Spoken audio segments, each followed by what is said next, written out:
Welcome to the Skull AI podcast. It's our first episode, and my name is Alex, and I'm a co-founder of Skull AI, which is a platform aimed to save teachers' time on administrative tasks and boost their productivity within the administrative task.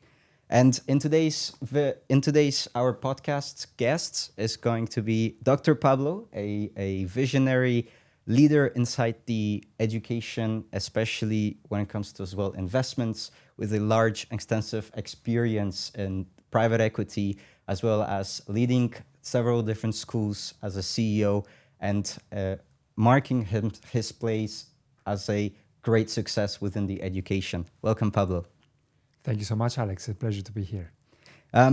So maybe today I want to go over a little bit on what we want to discuss and what topics do I really want to touch on.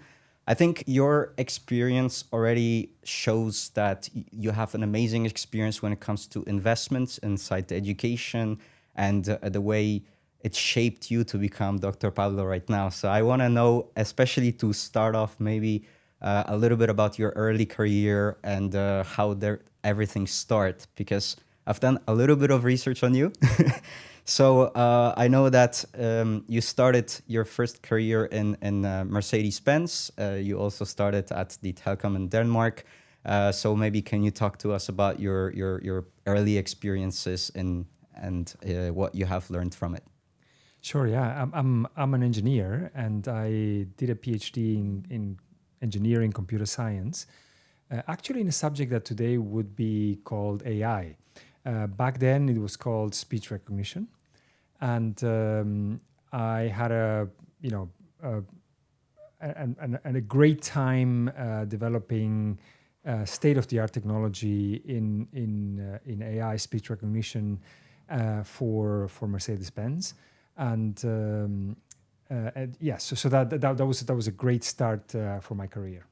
And what really inspired you to start in this field? Well, I always knew that I wanted to be an engineer. I was good with math, and when I'm so old to remember my first computer that I got when I was actually in university already, or finishing my secondary. I found programming very exciting, so for me it was just a natural choice. Some people struggle to decide what they actually want to do, but for me it was very clear that I always wanted to be an engineer. That's awesome to hear. So then you were working in different projects, especially when it comes to the Mercedes, and you were working, and I think this is very valuable because you were working in different teams, right? And I think right now teams are one of the most valuable things when it comes to work lives, and I think it was from the past. So what are some of the biggest learnings that you had from these early experiences that you right now that helped you with your career to this moment?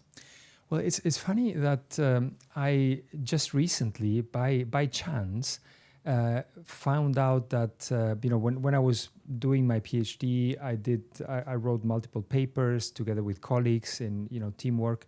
And because we were doing something that was kind of state of the art, those papers, where we were doing completely new things, experimenting with new things. And after I completed my PhD, I moved on with my career, and I actually never looked back.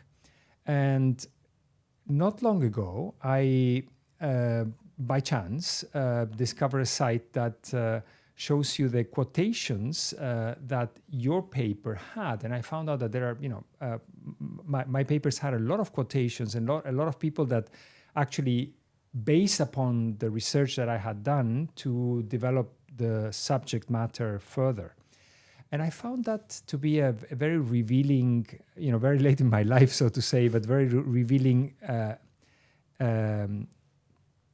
realization.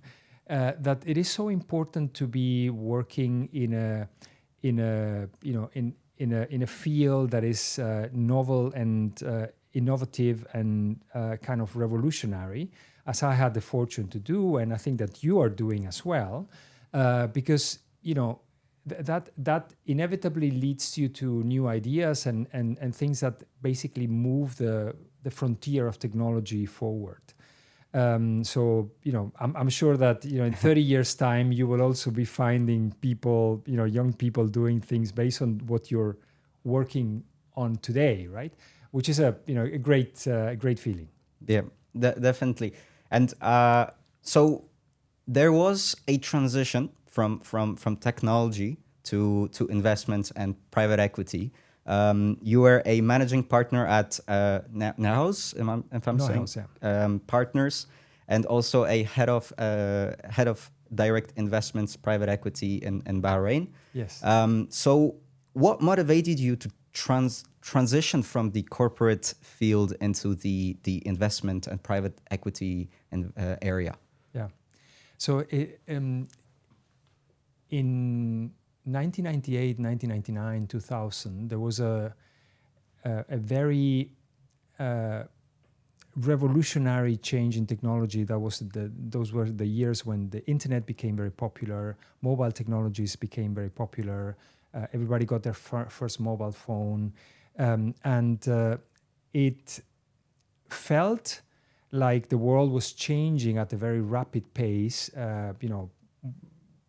You're too young to know that, but for us that grew up without internet, having all of a sudden access to internet and the incredible opportunities that internet offer, and also mobile technologies, so that created a gigantic wave of investments into technology companies, and I was so fascinated by that. Being somebody with a technological background, I got to understand that ultimately, there is a very interesting marriage between capital and technology, where companies such as venture capital, private equity companies decide where the capital is being allocated for new development of new technologies, and if you will, open or close the tab of money for a certain area or another, right? So, and I thought that was so interesting to be able to sit at the, in front of the driving wheel or steering wheel of, the technological world, and be able to allocate capital to promising technologies.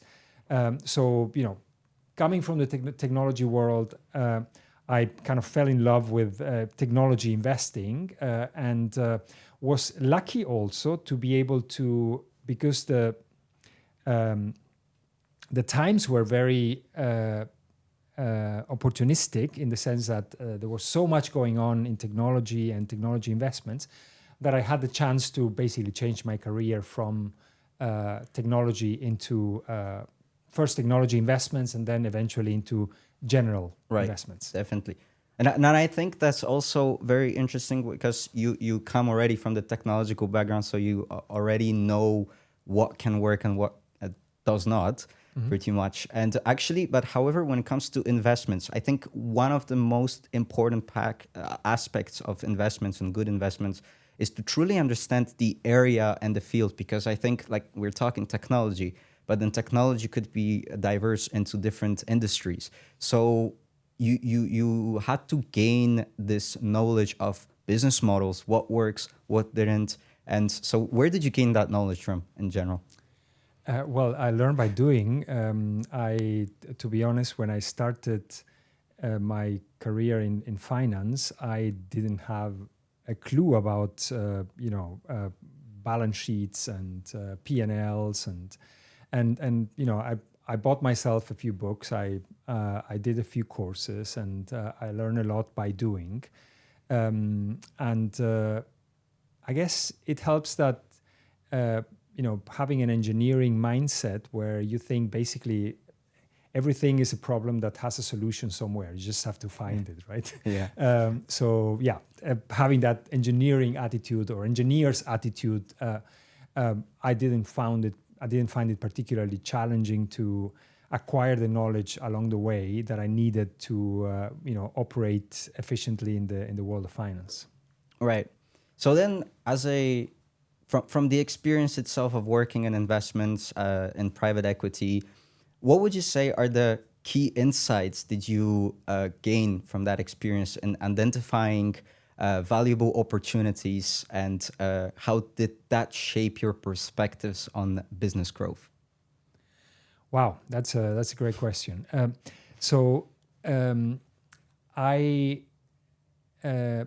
first, when investing in venture capital and technology companies, I thought that having a deep understanding of the technologies was always very useful, because you would understand the basics of the technology, and have an intuitive sense of what is possible and what is not possible.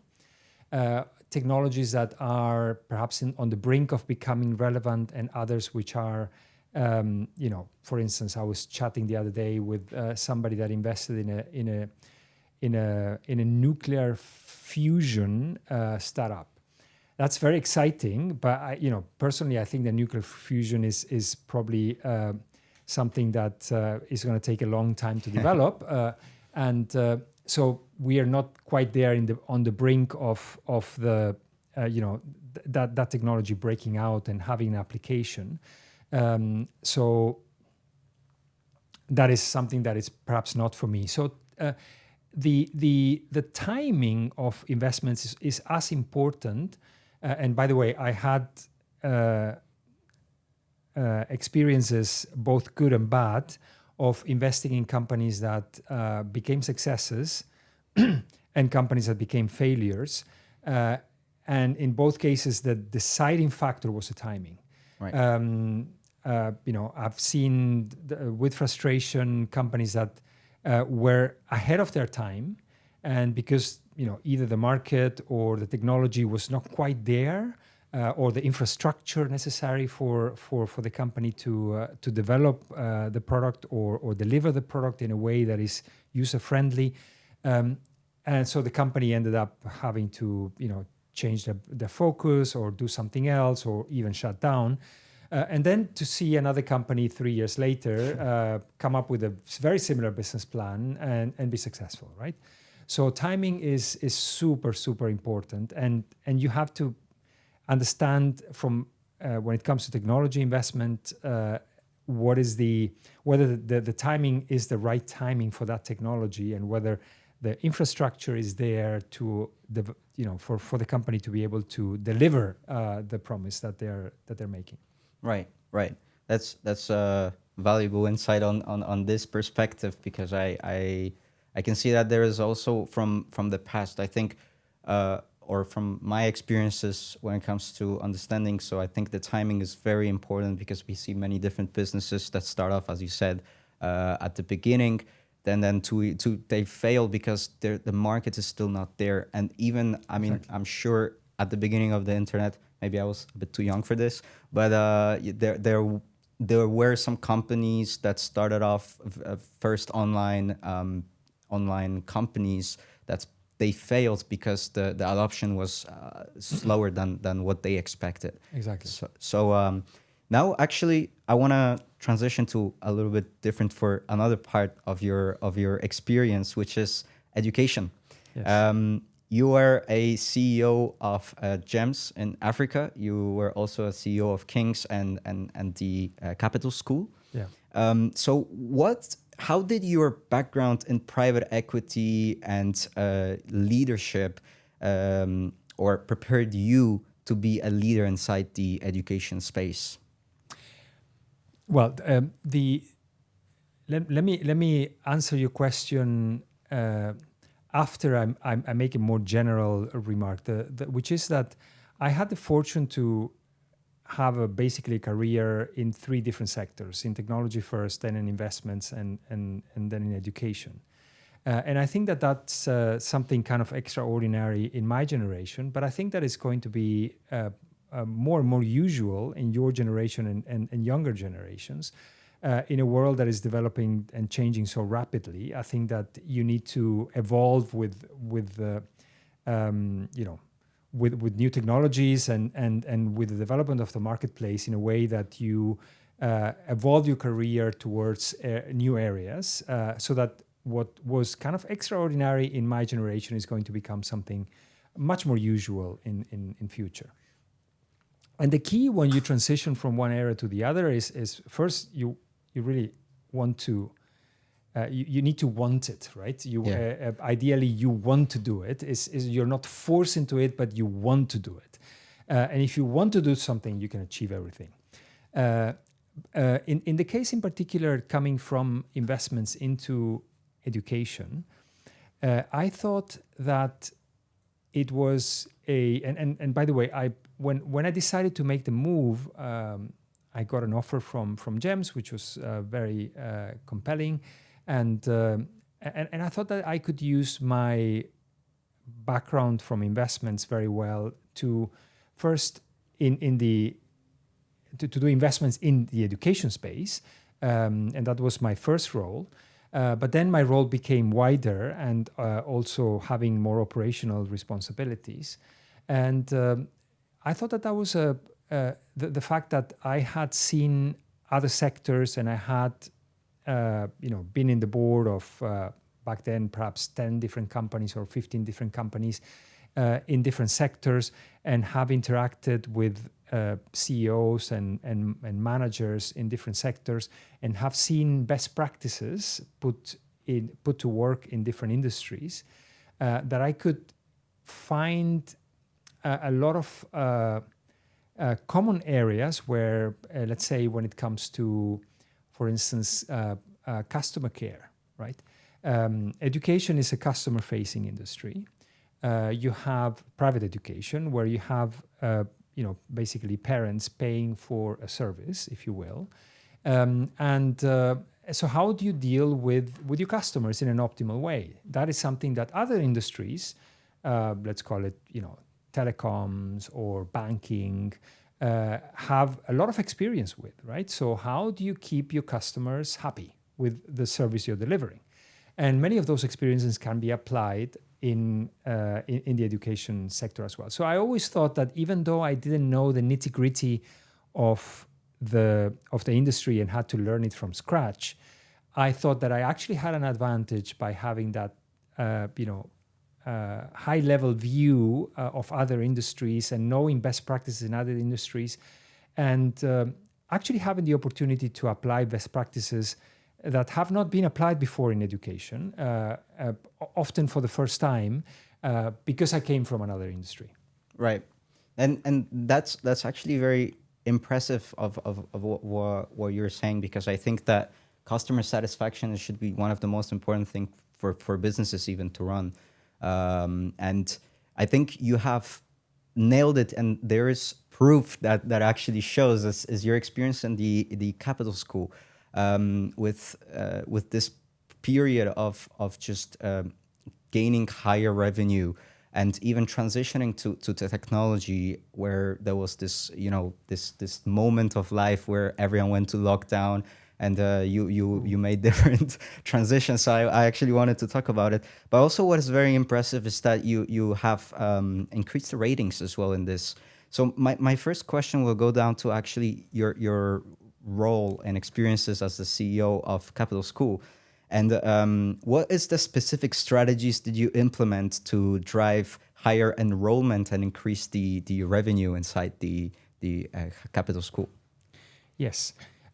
So the one thing that I learned in education very early on that I think is probably the highest principle that you have to keep in mind as a manager or top manager in an private education entity, is that quality is the most important thing, and delivering quality of education is the first priority. And if you deliver a great quality of education, eventually the commercial success will follow. So the first thing that you have to focus on is to make sure that you deliver the best possible quality of education. And this is obviously in every industry, you have to deliver a good product or a good service. But in other industries, let's say airlines, right? People would go with a worse airline to save, $10.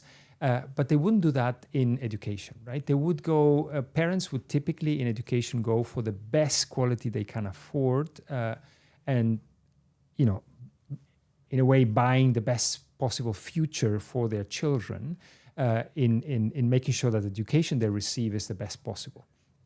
So quality is absolutely the highest priority in education, and you have to focus on delivering the best possible quality. Now, in the case of that you mentioned, there were lots of hurdles to do that, and I don't want to go into the details. But what is very important is to have that unique focus on quality. When you are running a company, you have typically a lot of conflicting interests. You have 100 things that are moving at the same time, right? So you have, and many of these things are important as well, right? But if you keep in your north the very clear vision that the first and foremost, your job is to deliver the best possible quality of education, many decisions become simpler, because then you say, well, yes, I would like to give you perhaps shorter working hours, or I would like to give you all sorts of things that to staff, for instance, right? You want to have the staff which is very happy, and you would want to keep them happy, but not at the expense of education, right? So whenever it comes to, let's say, somebody needs something special that is good for him but not good for the school, then you say, well, I would love to, but actually we are here to deliver the best quality of education, and that's the most important criterion. So that's always been a principle, and luckily I found also a lot of people that had the same philosophy. For instance, we had a great vice principal that made a gigantic difference in turning around the quality of education and making it much, much better. So having a very clear principle, a very clear north, and finding people that share those principles and help you implement them and making them turning them into reality is the key, I think. So pretty much to sum it up would be get the specific people who would share the same vision, who shares the same passion, and which together as a group you lead into the success of this. So that's very interesting, and would you say also, like from the maybe technical perspective, is it like technology, choosing the right technology? Is it creating specific curriculums as important into delivering this quality? This quality, as you mentioned. In schools in particular, teachers play a key role naturally, right? So delivering great quality of education depends entirely on the quality of teachers that you have in the school, and you want to have highly motivated, creative, hardworking teachers, also dedicated and teachers that are there basically to change the world, that want to do the best by their children, and then during COVID, and you briefly mentioned that. All of a sudden, technology became very important because we had, shutdowns, the lockdowns, and the schools were closed, so that we had to implement very quickly a remote learning or distant learning, it was called, a distant learning online education system. Luckily, we had good basis of technology already in the school, so that we were able to literally within a week or so put together a first version, and then we did something that turned out to be very successful, which is to start with something that is perhaps not quite perfect, But the best that we could possibly do within a week or so, start with that, and then iterate and involve all the stakeholders, involve teachers, us teachers. What can we do better? What can we change? What do you need to improve this? Also ask students and ask parents. So we would conduct polls every single week, asking what can we do better, right? And then very specific questions regarding this and that.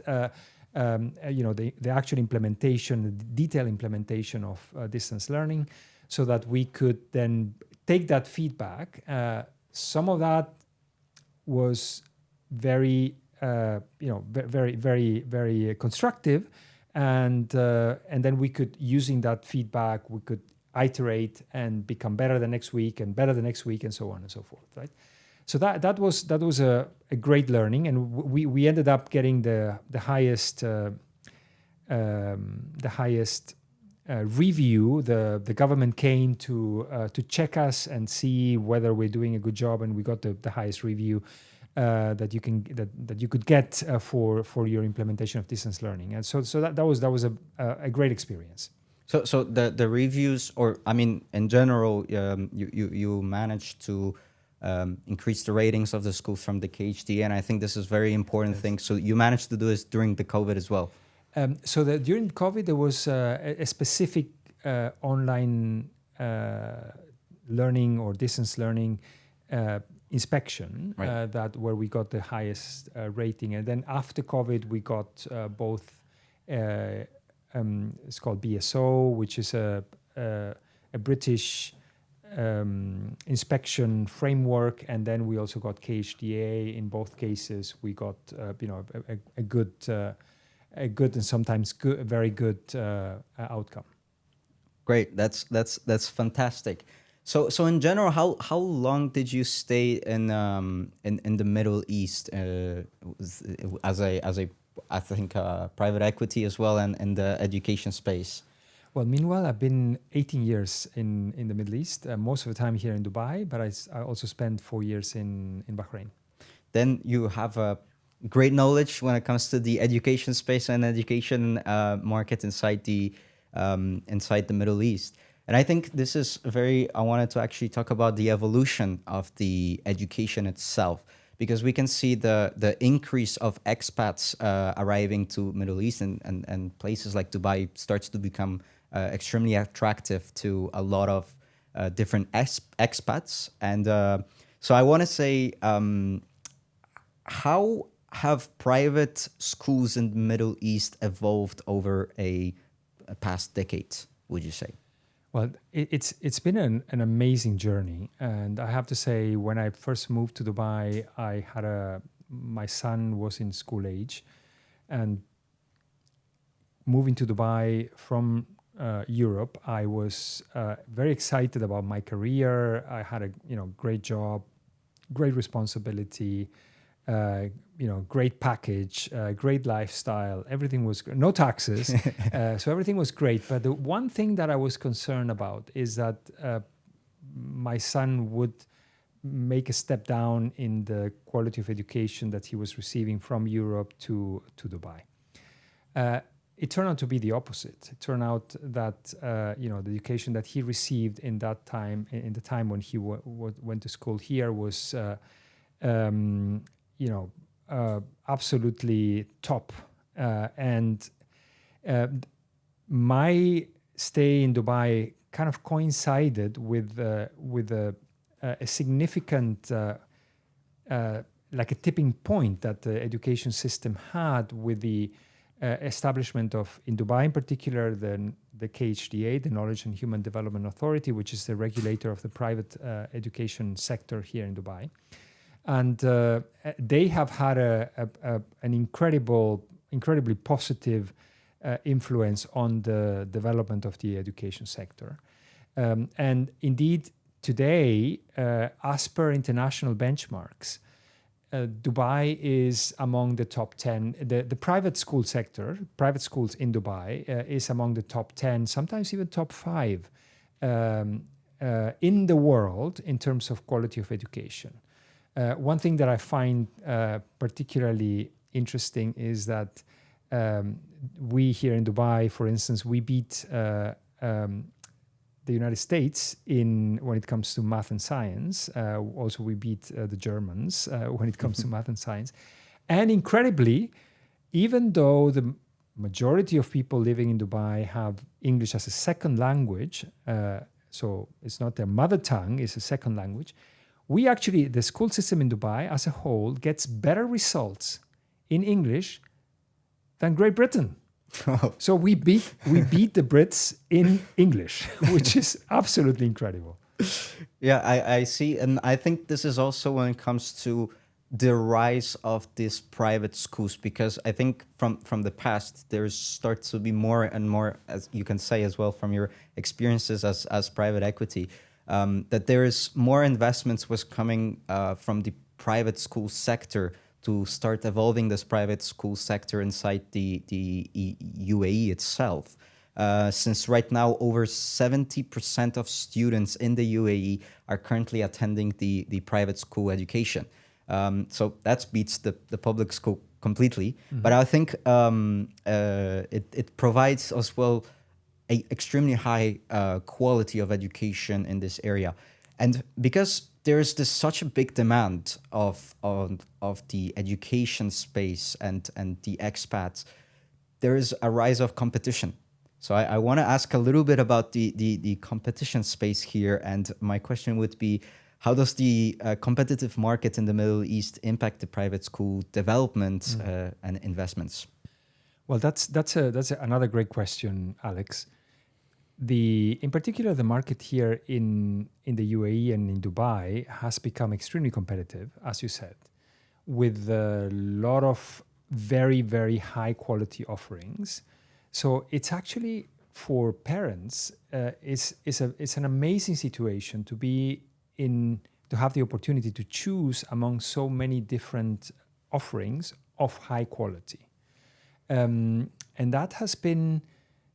That has evolved in a way which is very, very attractive for established players, and new entrants, that people that want to open a new school in Dubai have to offer a very, very good quality of education to be able to compete with existing offerings. In other places.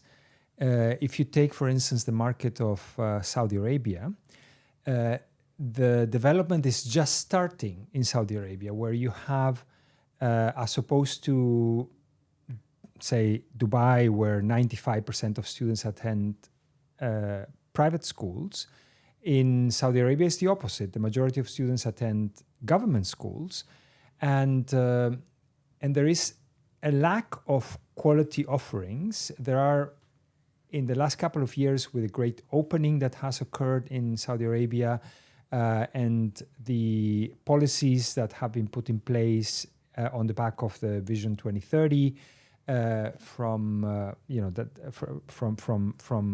the leadership of the country, that is stimulating the establishment of private.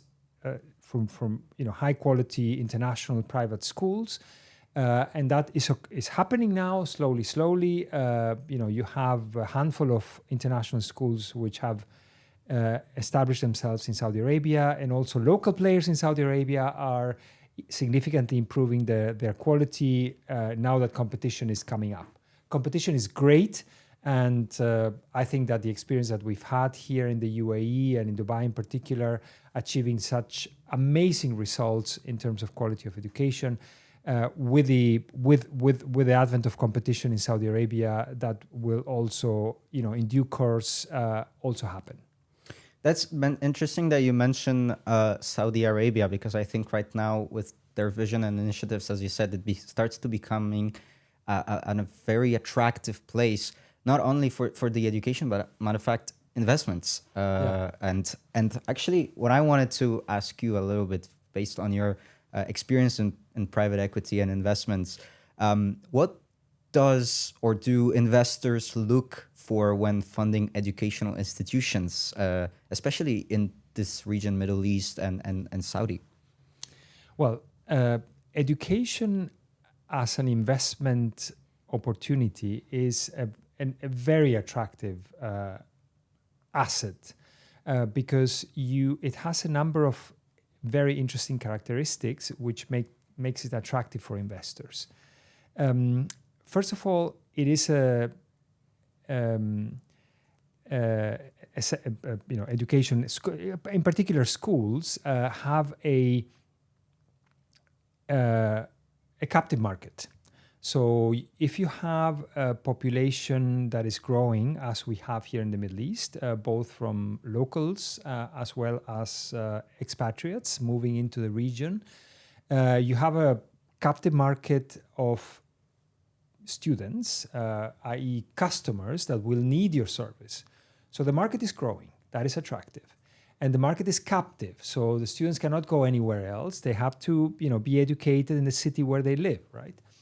And then you have as I said before, the education sector is very much driven by quality of education. Once you've established a good reputation, a good brand name, then you have basically a business that is very stable because typically you would be able to retain your students, your customers, for a long period of time. If it's locals, potentially for the entire schooling period. If it's expats, during the stay of the expats in the country. This is assuming you do a good job, right? If the parents are unhappy and move schools, then you lose the parents. But in general, you would have a long customer lifetime, as you would call it in other industries, right? So basically, the ability to retain your customers for a long time and getting revenues for recurrent revenues from the same customers. Then you have a great pricing power because if parents are sending their children to one school, they don't like to change the school. Even if the school fees go up a little bit, parents are not going to move the children to another school, right? So that there is if the school is doing a good job, retention rates would be very high, and that means that you have a high pricing power as well. The sector is very high. It has what is called big moats. Metaphorically, the concept of moat for a business is a protection that protects the business from competition. If you are an established school that has a reputation, has a name, has a infrastructure established, has a standing in the market, you have a very strong moat, and it's difficult for other entrants to come and to basically compete that advantage away from you. Also, in particular, in areas which are established within the city, let's say established areas here in Dubai or established areas in Riyadh, it's very difficult to find a plot of the size of a school, right? So you're not going to be able to put a new school in a neighborhood that is already a mature neighborhood, right? So moat is very important. And also, lastly, as opposed to many other businesses where you have to basically run after your customers and beg them to pay you, in the case of schools, actually your customers pay you in advance, right? So you have what is called negative working capital. So you end up having a lot of money up front at the beginning of the year. The nice problem to have to decide what to do with that pile of money that you get, right? So very, very attractive characteristics from the business. And that's why you've seen in the last decade in particular, a lot of private equity players, a lot of large investors that have taken a big interest in investing into education players. Also, the perhaps to conclude, the market is very fragmented, right? If you consider, I don't know, airlines, you have typically a couple of airlines per country, and that's it. basically, right? Or telecoms. You have a couple of telecom companies per country, perhaps not a couple, perhaps a few, but that's it. In education, you have hundreds and hundreds and hundreds of schools, typically a very fragmented market, as it's called, so that there is the opportunity for players which have a strong brand to actually consolidate that, to go and buy other schools little by little, and by buying other schools, consolidating them into a larger group, having a quality assurance and unlocking economies of scales, which is very attractive from the investment proposition. Yes, and I think this goes down, and this is actually interesting. We have some of the examples like Talim or Ma'arif already developing themselves inside Saudi very well. So it seems like to manage a school, it seems like a huge challenge when it comes to, of course, thinking you have a lot of things to think of when it comes to the staff, when it comes to the students, the parents, the technology, the investments, and everything around it. So what would you say are the biggest challenges that the private schools face today and usual? There are a couple, and they depend a little bit on the jurisdiction. For instance, in Saudi, there is a challenge in accessing high quality plots for potential. If you want to open a new school, you need a plot in an area which is in the catchment area of the students that you want to bring into that school. Finding those plots at reasonable prices, getting the building built at reasonable prices is a challenge in Saudi Arabia. That's not quite the case here in the UAE, where you have kind of a more planned development of urbanization.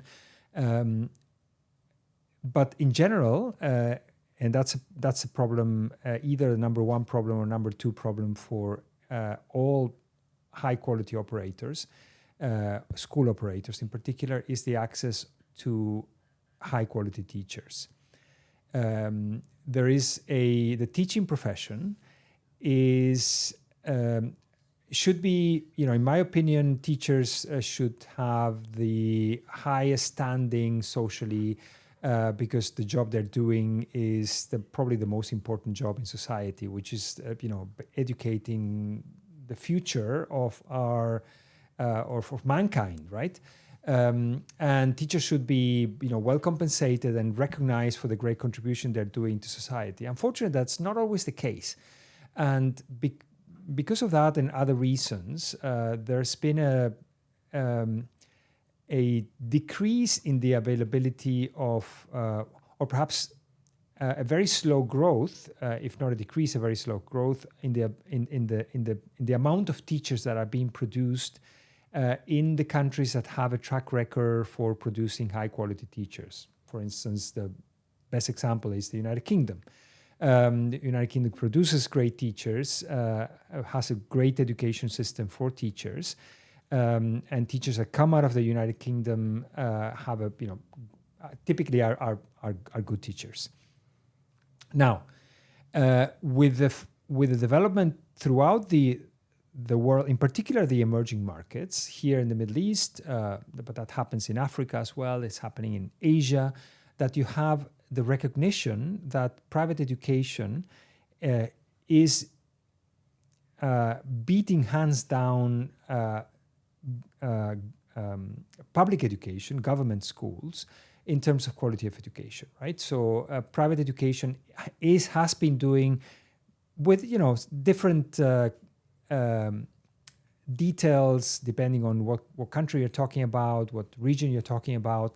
But in general, private education has been gaining market share to state education on the back of the recognition, the preference of parents that recognize that private schools deliver a better quality of education. So you have the growth of the private sector all over the emerging markets that basically would require an increase in the supply of teachers, of high quality teachers, to go to all these new private schools that are being opened all over the world. And that is not happening. So the supply is not increasing as much as the demand is increasing. So you have an ever increasing gap in the availability of high quality teachers that are necessary to deliver a high quality education that private schools want to deliver.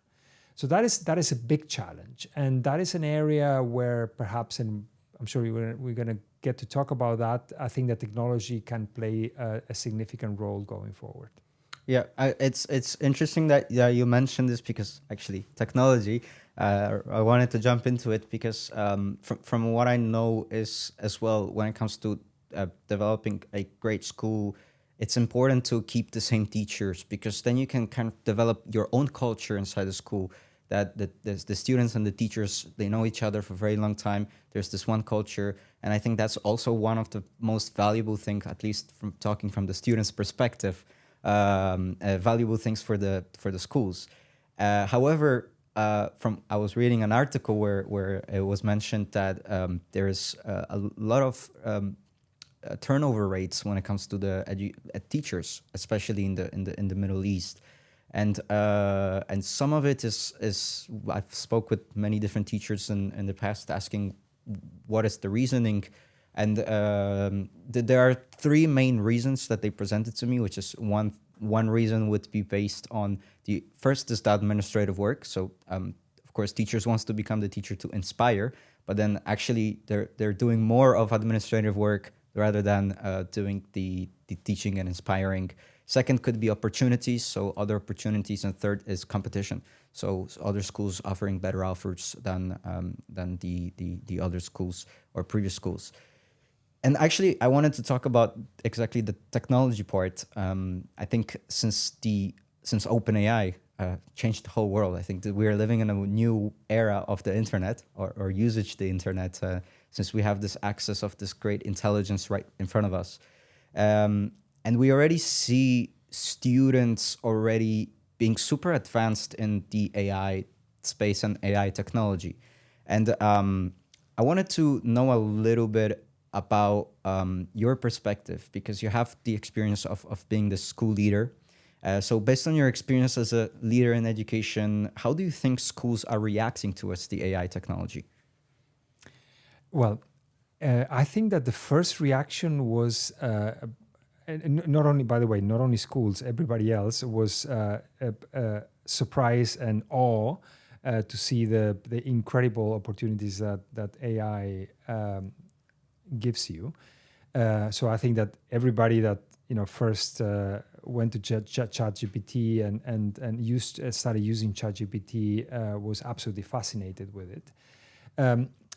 Immediately after that, the other side of the coin became very clear that, as is always the case with new technologies, there are opportunities and there are challenges with it, right? And then the challenges became quite apparent, because obviously AI can be used to, for cheating, doing homework that you're supposed to do yourself, and having ChatGPT do it for you, or any other AI do it for you. So that was kind of the second step to start to realize, oh my God, this is something that needs to be controlled and managed properly. And I think we are now hopefully in the beginning of a third stage of AI, which is to actually incorporate AI for, basically to change and improve schools, right? And I think that AI offers the opportunity for the first time to actually have a scalable and massive implementation of personalized learning and personalized teaching. So what you have in the and this is obvious to all teachers and all educators, but perhaps for people that come from outside is not necessarily very very clear, that you have in every classroom you have a wide range of cognitive abilities, children that are particularly good in certain areas and perhaps not as good in other areas. So you have a wide range, like a bell curve of abilities that have to be catered. Let's say in a classroom of 25 students, you have one teacher and perhaps one teaching assistant. And then you have to cater for all these differences and keep all these students that are operating at different speeds, right? Keep them all interested, challenged, and keep them learning at the maximum capacity, at the maximum potential. And that is a very big challenge. And in fact, it's been proven that if you have a more personalized approach to education, where every child has kind of a personal tutor, if you will, that would maximize the outcomes for that child, and the child would be able to develop to the best of his or her potential. And I think that is an opportunity that the AI offers to be implemented at a scalable level, because otherwise, you would need to, in a class of 25, you would, ideally need to have 25 teachers, teaching every student at the speed that the student is learning. And you can do that with AI, right? Within the classroom, you could have different speeds and you could have a personal tutor personalized for the strengths and weaknesses of that particular student. And that's that's fascinating. Obviously, schools will have to change to be able to incorporate that within the classroom.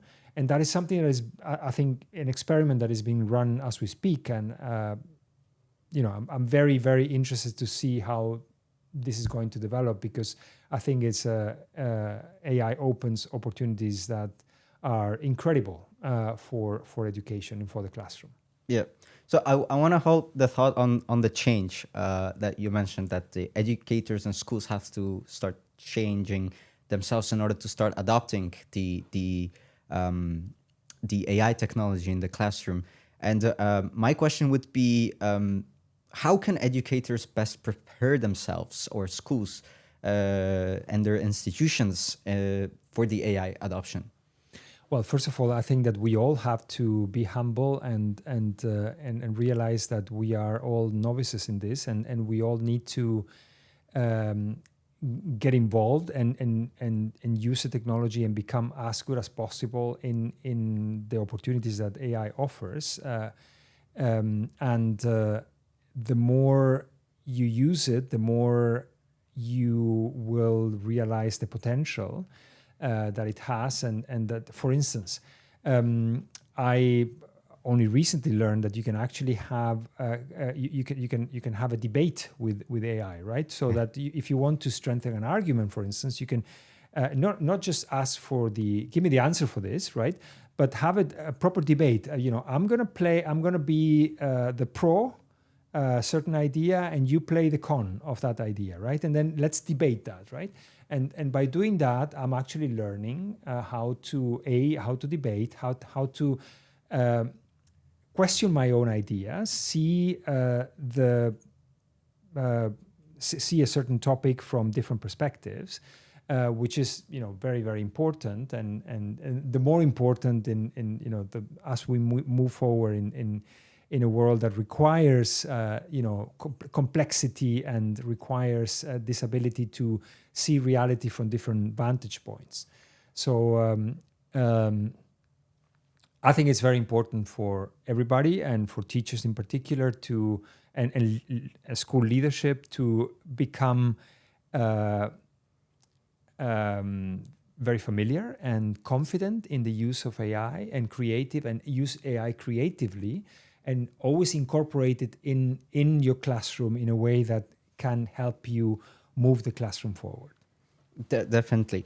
So when it comes to debates, I think this is the right way of using AI, because of course there's a positives and negatives of using AI. And I think there was also an article that mentioned, one time I was reading, mentioned that what is really dangerous about AI is that people will start becoming over-reliant of AI. And then once they become over-reliant, then their brain won't work the same as they used to work when it comes to problem solving and critical thinking. And I think those are some of the risks that can come up with the use of AI or over reliance using of AI. So I want to actually ask your opinion. What do you think is the biggest risk associated with AI adoption inside the schools? Well, you just mentioned that, right? So I think that the in a way comparable, but now on steroids. We have a similar situation to 10 years ago, or 15 years ago, or 5 years ago, depending on which school you're talking about. You know, the introduction of devices into classrooms, and many schools have adopted bring your own device policy, whereby the students bring their own laptops or tablets, and that has produced mixed results, right? Because you have this amazing door to the entire internet and all the knowledge available to the whole world through your computer or your tablet. But B, you have at the same time a gigantic source of distraction, and perhaps the inability to actually concentrate on a task that requires full concentration without any distractions from 1,000 things, ping, ping, ping, ping, ping, moving on the screen, right? So, and obviously that is now on steroids with the same problem on steroids with AI, where you say, well, how is that going to actually affect the ability of people to develop an attitude of critical thinking, develop a creative attitude towards solving problems on their own, perhaps, and also an open-mindedness and a confidence that they can by themselves confront a new situation, collect the data that they need to solve it and come to a decision. That is, honestly, still a big open question. I am an optimist. I think that given the great potential that AI has in personalize the learning process, I think that can end up being a net positive, but the dangers are certainly there. As with every new technology, right? Yeah. Where you can use it for good, and you can use it for bad objectives. Yeah. Definitely. I think this is where it goes, like the angel and the devil with AI. Yeah. And it could be an amazing tool to help you work, and could also be a tool that can destroy. And I think this is where we're discussing. I think the actual teachers should teach the students on how to use AI responsibly. 100%. And I think this is where it's important as well for the education. Maybe you can also say it. To leaders to start investing and training programs towards the teachers itself, so they are aware about the technology. Because right now, from what we can see, I mean, we can agree on, I think students are way more ahead with technology rather than teachers. However, I think once the teachers will understand on how to maybe not say no to AI, but how to implement it into their workflows, teach them how to use AI in the correct way, then we can still keep this creative mindset, and also using the AI to help us work faster, better, and using both the AI intelligence and human intelligence to combining together to develop some really unique and great perspectives. I think that is my view as well, and I think that is a great opportunity we have to take human intelligence and artificial intelligence and create synergies between both, and come to outcomes that are significantly better than what you would achieve individually here or here. The sum of both is going to be 1 + 1 is going to equal 100, right? I think that's a great potential. Definitely. And maybe actually I wanted to go down a bit on as well your perspective and potentially advices for any school leaders. What do you think the school's leaders should consider when looking to invest or acquiring specific AI solutions in their school? Well, I am very open to solutions that offer a great great value for the school in different areas. I think in particular when it comes to the content delivery, there are multiple solutions that are very interesting. The key is how the technology is incorporated in the internal processes of the school, and how basically the technology is brought into the classroom on a daily basis. I think also perhaps going in the direction of what your company, Scholar AI, does, making the life of teachers easier will become significantly more important going forward, because obviously teachers are required to do 100 things at the same time, and the more technology you apply, the higher the requirements are for the teacher to be tracking different streams of activities, and so giving them the ability to empower them for with AI tools that, for instance, help them with for instance lesson planning ahead of the lesson, that help them within the classroom, or that help them after the classroom, for instance helping them to automate the correction of homework or essays, or work that students have produced. I think that is something that will add a lot of value to teachers, and will reverberate in an improvement in the quality of education within the classroom. Yes, definitely. I would agree, because that at the end of the day is saving a bit of this robotic time that the teachers are already spending into actually providing it to a robot that can provide certain suggestions, certain ideas for the teachers, maybe perspective that the teachers didn't thought about before. And most importantly, generate the time to actually create those personal connections with the students. 100%. So, at least from speaking my experiences as a founder, I would say, especially in ed tech, what is very important working for founders and perspective for founders, for us is very important to have this product market fit, especially when developing certain solutions. Since we know that we need to develop the product in a way that is compelling to use, easy to use, easy to learn, and easy to work with. And I think that would be my last question for today. What would be the advice based on your experiences and knowledge in business for the edtech founders that are looking to build the AI solutions successfully? Well, I think that you mentioned a few very important points there. First of all, it has to be said that perhaps the education space is not necessarily the most innovative when it comes to adopting new technologies, or the fastest in adopting new technologies. And that is understandable. Obviously, teachers have a very complex task, dealing with 25 students at the same time that are operating at different speeds, as we said before.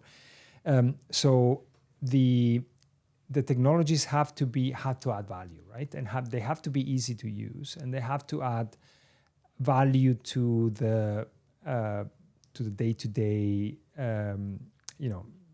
be the teacher or the senior leadership team or students or all of the above, right?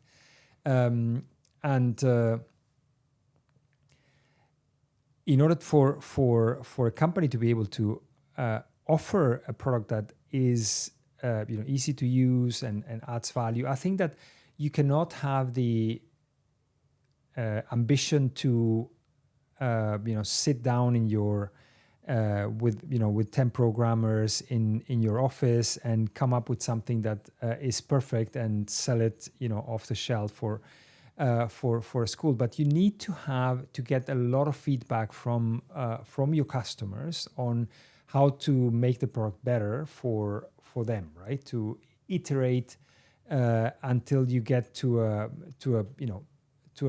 optimal solution, but not have the ambition to have the perfect product from the beginning. You should have a product that has some minimum requirements, and then bring it to the market as soon as possible, as opposed to having lengthy development times and then come to the market with something that is perhaps not matching the requirements of your clients.